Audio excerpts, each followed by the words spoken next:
Hello, everybody, and good day to you all. Today I am talking about GenV, season number 2, episode number 3 to episode number 8. And overall, this season was okay. I mean, I did enjoy it. I had fun watching it. But the thing is, though, it felt like nobody else really mattered because this whole season was about Marie Moreau. It's about her powers and her leveling up to become pretty much like a mega level mutant. She's like people, if you go by the X-Men standards, she would be a mega level mutant. But she didn't know her potential, and she also had her traumas and her fears holding her back. And you have this guy named Cypher knowing what she's capable of doing, seeing what she's capable of, and trying to pretty much allow her to awaken that power within her to use her as a tool for his own agenda and purposes and goals. And she's fighting that throughout this whole entire episode. But you see her like slowly start to level up in here, and she starts doing things, a lot of amazing things in here. You start to see that's how powerful she really is. And the thing is, though, I already knew that she could be extremely powerful from the start. She can control blood. That's everything. If you control blood, you are a bloodbender. You can do anything, but pretty much with somebody's blood. Everybody has blood. So they keep trying to say she's more powerful, going to be more powerful than Homelander, and so you can start to see like the potential that she has in here as well too. Because you see her like healing the sick, raising the dead. I mean, she does a lot of amazing things in here as well. The only problem with that, though, nobody else really gets that much time to do anything really. They don't really have much of a purpose because everything's focused on her. So they're there, but they don't really have much of a storyline to them. Like you got the whole thing, her and Jordan, and they their relationship doesn't really get explored that much. Marie tells them that she loves them. She tells them that she loves them, and then they freak out, and then they start to look like they come together. Then they break up. And it doesn't feel like it was like earned really. It's like it feels like they did it just to do it. For reasons like, okay, I guess it didn't really make no sense because it felt like a lot of the story. I felt a lot of rushed a lot of ways. Like you had the whole thing with Cricket, and she's trying to learn how to control her powers as well too. So she's trying to learn how to level up, but she's struggling. So this whole entire season, and then at the end, she just doesn't know how to use her powers. Like, when did that happen? When did she learn? When did she grow? I don't. Okay. Yeah.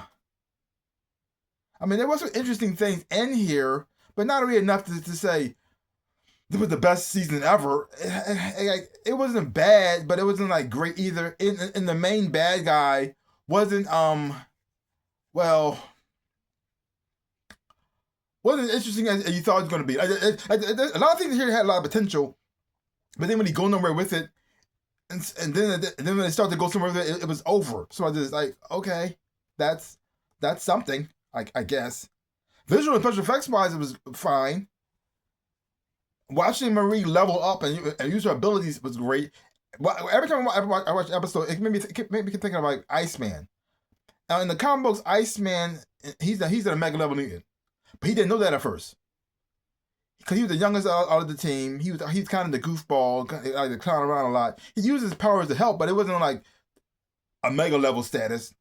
And then, but Emma Frost saw this potential and said, "What are you doing? You are the most powerful piece of person here. You should be doing a lot of amazing stuff." And then she jumped into his with her telepathy, jumped into his body, and then controlled him and showed him just how powerful he is. And then, from then on, he became a mega level mutant. He started to realize what his potential, what he can do. And that's the only thing that was pretty much like Cypher was doing throughout this whole entire episode as well. And it does tie into the boys a little bit too, by having my other characters over here. I mean, yeah, Starlight in here. A-Train makes an appearance as well. Yeah, Sister Sage, she's in here as well. And also some things from the a little reference to the deep and stuff. But does it connect to the boys at all? Is this going to help out? Because this whole season felt like it's just setting things up for the boys. And I feel like it was like nothing really like things happened in here because most of the thing was focused on Marie, but nothing really happened to really make the story. I mean, it's kind of weird because like this, it's not in limbo. Like things didn't move forward, but it looks like it's trying to set things up for more things to come. So nothing really happened really here, but it's just like one long setup, and most of all the setup went into Marie. So, yeah. is Marie gonna fight Homelander? Because they kept mentioning that she's more powerful than him. So that's the way they're going with this. That she's gonna be the main weapon that's gonna stop him. Is it gonna connect to the boys? Because it doesn't connect to the boys. This season was a waste of time. If they don't appear in the boys from the last season, all this was a waste of time. Like, what was the point of this? I don't know. I mean, Marie getting more powerful is great and all, but if it's not connected to the boys, if she's not gonna fight Homelander or nothing like that, then what was the point of the whole of this? I don't know. It was a waste. Yeah, because the thing is though, I didn't hate this season. I didn't, but I didn't quite love it either. Because I don't know where it stands yet. I don't know where it's going with this just yet. Yeah, the bad guy who we thought was the bad guy wasn't really that interesting. Really, he was weird. Even like, and I don't know exactly sure what his Jack agenda plan was really. I mean, I know he wants to weed out all the weak ones, all the weak Gen V patients, but other than that, then what? Take over the world, rule all mankind, make them flake. I don't know. He didn't. He want to give it the weak parts. That's all he wanted to do so far, and make people who are strong rise up. That's pretty much it so far. But other than that, I don't know. Beats me. So that's that. Yeah. So it's weird. But also the nice moments in here. So you got Marie finding her sister. That was nice. Found out that her sister also does soup as well. Didn't see that one coming. That was a shocker there. It had a nice moment with Sam connecting with his parents again as well, to going back home, finding out why he is the way he is. That was nice. You got Marie mending mending her relationship she has with Kate, because she was on the outs with them a long time as well. I was sweet. I was nice and everything. But it also has something that I don't like either. Like the whole thing. You got Sam, and you got Emma, and it looks like she might have another boyfriend. So it looks like maybe like a love triangle situation going on, which I don't like those things. I'm not sure if they're going the direction or not, but where they set it up, maybe I don't know. Because like I said, this whole season was a lot of setting things up for something to happen, but didn't really quite happen just yet. Like yeah. So yeah, is that gonna go anywhere with that? I don't know. Yeah. So let's give this season a grade. I'll give it a C. I'll give it a C plus. Yeah, because I did have fun watching it, and the whole thing when we're reading her journey was great.